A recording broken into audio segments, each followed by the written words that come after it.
حضرت غریب نواز رضی اللہ تعالیٰ عنہ کے دروازے کے باہر ایک مزار تھا. وہ ایک بہت بڑے ولی کامل تھے سلسلہ چشتیہ کے, ان کی بھی قبر وہاں پر تھی. ایک زمانے میں ایک خاتون غریب نواز کی بارگاہ میں منتیں کر کر کے, دعائیں کر کر کے ایک بچہ مانگی تھی.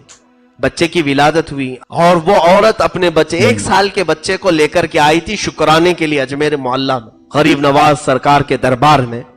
لیکن وہ باہر ہی ابھی بیٹھی تھی, وہ باہر جہاں ان کی قبر تھی وہاں وہ عورت بیٹھی تھی. ان کی قبر کے پاس بچے نے پیشاب کر دیا. بچہ بچہ ہوتا ہے. اب جب پیشاب قبر پر بہنے لگا تو اچانک قبر سے ایک ایسا اچھال آیا کہ بچہ ہوا میں اڑا, نیچے گرا اور سر پھٹ گیا. اسی وقت بچے کی آہیں نکلی اور سانس بند ہو گئی. بچے کے دل کی دھڑکنیں بند. وہ عورت بے ساختہ پکارنے لگی. بڑی منتوں کے ساتھ ایک بچہ ملا تھا. بچے نے جو غلطی کی لیکن یہ بچہ یہی مر گیا اجمیر. وہ رونے لگی سرکار غریب نواز کے دربار. یہ وفات کے بعد کی بات بتا رہا ہوں. بہت رو کر کے کہنے لگی کہ جب آپ کے ہی دربار سے بھیک مانگ کر میں گئی تھی تو اللہ نے مجھے بیٹا عطا کیا, اور اگر یہ واپس ہی جانا تھا تو پھر یہ بچہ آیا کیوں جو میری آنکھوں کو اتنے دن ٹھنڈک پہنچایا. میں کیسے صبر کروں گی, کیسے برداشت کروں گی. یہ کہتے کہتے وہ تھک ہار کر کے غریب نواز سرکار کی چوکھٹ پر گر گئی. تو اس کے بعد اچانک فقیروں میں آواز آئی, بچہ حرکت کر رہا ہے, بچہ حرکت کر رہا ہے. جب آ کر کے اٹھا کر کے دیکھے تو وہ بچہ زندہ تھا, اس کی سانسیں چل رہی تھی. رونے لگا اور وہ بچے کو سینے سے لگا کر دوسری طرف پانی پلانے کے لیے گئی. ساری بھیڑ اس بچے کو دیکھنے گئی. اچانک اس ولی کی قبر پھٹ گئی جو دروازے کے باہر تھے. قبر پھٹی اور وہاں سے ایک بزرگ نکلے اور کسی کو دکھائی نہ پڑے, اوجھل ہو گئے اور قبر ویسی کی ویسی رہ گئی. اور اس کو بعد میں لوگوں نے ڈھانک دیا. موجود مشائخ اور اولیاء جو تھے ان سے لوگوں نے سوال کیا کہ کیا ماجرا, ہمیں کچھ سمجھ میں نہیں آیا. تو ان بزرگوں نے ڈرتے ڈرتے کہا بات در حقیقت بادشاہ اعظم کی ہے, سلطان اعظم کی ہے. یہ خاتون آئی تھی, یقیناً ان سے مانگا تھا غریب نواز سے.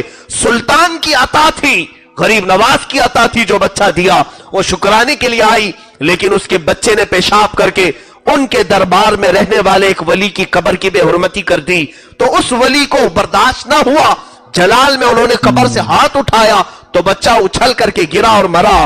لیکن سرکار غریب نواز کو اس خاتون کا رونا دیکھا نہ گیا اور غریب نواز نے رب ذوالجلال کی بارگاہ میں عرض کی, مولا اس بچے کو تقدیر شبہ مبرم سے تو عمر عطا فرما. رب تعالیٰ نے پھر سے اسے سانسیں جاری فرمائی اور جب بچہ زندہ ہوا غریب نواز نے اس اپنے سلسلے کے بزرگ سے مخاطب ہو کر کے فرمایا, اے میرے مرید, میرے سلسلے میں تو بیعت ہے, یقیناً تو بہت سالوں سے میرے پاس سو رہا ہے, لیکن یاد رکھ میرے پاس آنے والے ہر طرح کے لوگ آئیں گے, باادب بھی آئیں گے, بے ادب بھی آئیں گے. کسی کی بے ادبی تم سے دیکھی نہیں جاتی, اس لیے میرے دربار سے اٹھو اور بہت دور جا کے سو جاؤ. ان کی قبر پھٹی اور وہ اٹھے. بسم اللہ الرحمن الرحیم. لسنر کلپ آپ نے سنا, اس جاہل نے جہالت کی اتنی حد کر دی کہ بے شرم, بے حیا, لانتی کردار الو کے پٹھے کو سمجھ نہیں آ رہا کہ میں خود کیا بکواس کر رہا ہوں. آپ دیکھیں, پہلے تو سبق یہ دیا جا رہا ہے کہ منتیں درباروں سے مانگو اور بچہ دینے والا پیر ہے.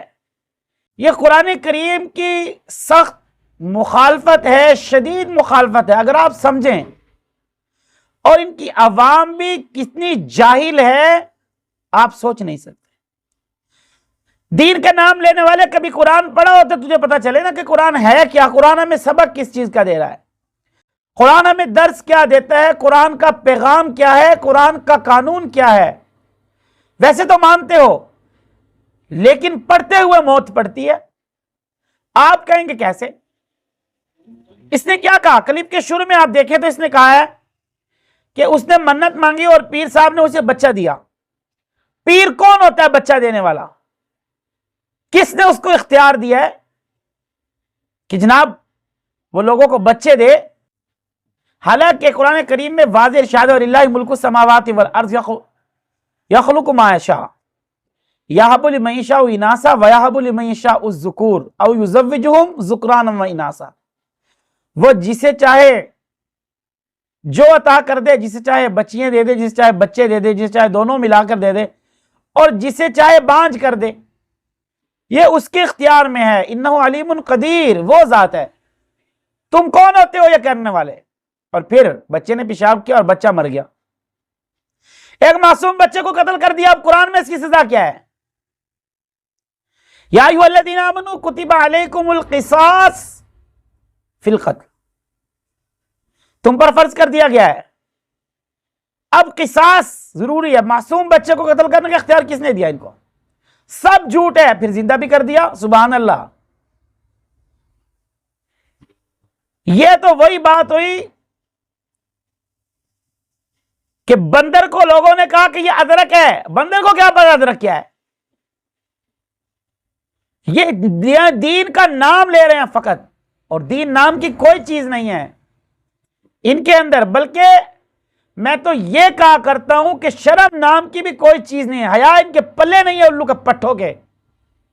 پھر ایسی عوام ہے، جاہل عوام سن رہی ہے، ان بیچاروں کا قصور بھی ویسے نہیں ہے، اس لیے کہ انہوں نے کبھی قرآن پڑھا ہو تو بتاؤ، یہاں جو پیر صاحب کہہ رہے ہیں بس وہی سچ ہے، سچ ہے، اور جیڑا بولے گا انہوں پھر اے لعنتہ بھیج دیں، حالانکہ ان کو یہ نہیں پتا کہ لعنت کے سب سے زیادہ مستحق تمہارے وہ مولوی ہیں جو یہ بکواسات کر رہے ہیں، اور تم بھی ہو۔ اور آج کل تو ویسے بھی ایک طریقہ بن چکا، ساڈے پیر نو انہیں کیا انہوں مار دینا سی ہے، تمہیں موت کا اختیار کس نے دے دیا بھائی؟ تم کون ہوتے ہو کسی کو زندگی اور موت دینے والے؟ اور پھر اگلی بات بھی سنو، آپ حیران ہوں گے، اور یہی جاہل عوام کو سمجھ میں نہیں آ رہی، اور یہی لوگ ہوتے ہیں بغیر سوچے سمجھے، پوری بات سننی نہیں ہے، اپنی طرف سے انڈو ڈنڈو مار کر کبھی پٹھے سیدھے کمنٹس کر دیے۔ خیر میں اس پر بات نہیں کرتا، میں ایک بات کر رہا ہوں کہ جاہلوں سمجھو تو صحیح کیا ہے، پھر اگلی بات سمجھو کہ بندہ قبر سے اٹھ کے چلا گیا، او بھائی جو قبر میں جاتا ہے نا پتہ اسی کو ہوتا ہے، یہ جب آنکھ بند ہوگی نا پھر تمہیں پتہ چلے گا قبر حشر کیا ہے، ایسے نہیں۔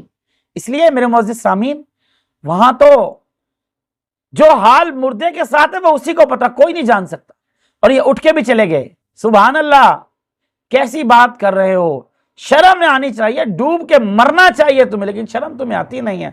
تو بہرحال یہ غلط ہے، کوئی قبر سے اٹھ کر ادھر بھی نہیں جا سکتا ادھر بھی نہیں جا سکتا۔ ہاں دوسری بات، نہ کوئی بچہ دے سکتے ہیں، قرآن کی شدید مخالفت ہے، اور پھر بچے کو مار دیا پھر زندہ کر دیا، یہ تمام کی تمام چیزیں اگر کسی کے اختیار میں ہیں تو ان اللہ علی کل شیء قدیر، فقط ایک ہی ذات ہے جسے اللہ کہتے ہیں۔ اللہ ہمیں سمجھ کر عمل کرنے کی توفیق عطا فرمائے۔